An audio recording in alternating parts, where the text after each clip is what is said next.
Madame la Ministre, Monsieur le Président du Conseil national consultatif des personnes handicapées, cher Jérémy, Mesdames et Messieurs, chers amis. Tout d'abord, en guise de préambule, je vais me permettre aussi de remercier quelques personnes. Tout d'abord, vous, Madame la Ministre. Merci pour votre présence, pour l'intérêt que vous portez à ce projet, à son lancement, ainsi qu'à votre haut patronage. Je souhaite également remercier le ministère de la Santé et le ministère des Solidarités pour le prêt de la salle, le service communication du GAPAS pour la préparation de cet événement et l'animation de cette soirée. Alors, on pourrait se demander en quoi une association comme le GAPAS, un organisme gestionnaire, en quoi cette association est associée aujourd'hui à ce lancement. Alors, permettez-moi de vous raconter une petite histoire. Il y a 2 ans, sous la douche ou peut-être en courant le dimanche matin, je me suis dit que ce serait quand même vachement bien de créer le Netflix du handicap. Rien que ça. Après avoir moi-même créé 2 podcasts, Handicap Histoire 2 et Agir pour l'autodétermination, je me suis dit quand même que ce serait exceptionnel de créer une plateforme de vidéo en ligne sur le handicap.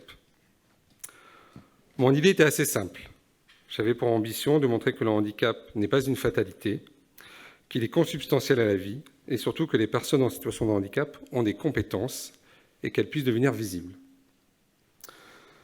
Ce projet était aussi en lien avec notre centre de formation, Campus, qui a pour mission de proposer des formations et du conseil sur toutes les pratiques inclusives.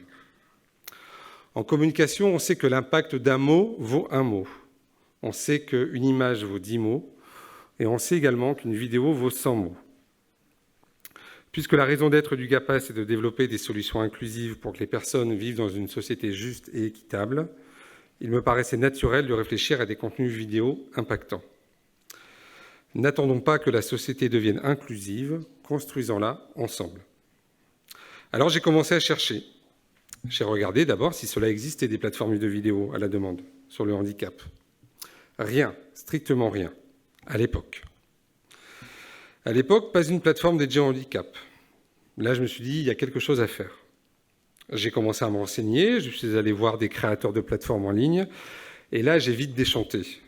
J'ai bien compris d'abord que c'était un vrai métier que de réaliser des vidéos, des documentaires, et surtout qu'on allait devoir produire régulièrement des nouveaux contenus. Au GAPAS, on a une belle équipe au service communication qui produit et réalise des vidéos, mais de là à réaliser des documentaires, il y avait un pas dont on n'était pas encore prêt à franchir. C'est alors qu'en 2022, lors du Salon autonomique à Lyon, notre centre de formation qui était présent, avec Nathalie, rencontre Benjamin, qui vient sur notre stand à cette époque-là. Et Nathalie m'envoie un message en me disant « Tiens, je pense que ça pourrait t'intéresser, François ».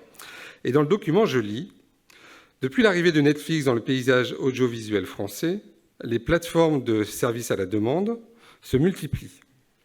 Pour se démarquer et proposer une offre alternative, elles font le choix de s'adresser à des communautés diverses. Il existe par exemple des plateformes spécialisées sur les films d'horreur, sur les films LGBTQ+, les documentaires, le cinéma pour enfants, le jazz et même l'équitation. Je me suis dit, s'il y a une plateforme pour l'équitation et qu'il y a des abonnés, quand même, on va quand même réussir à faire une plateforme qui va parler du handicap. Voilà notre ambition.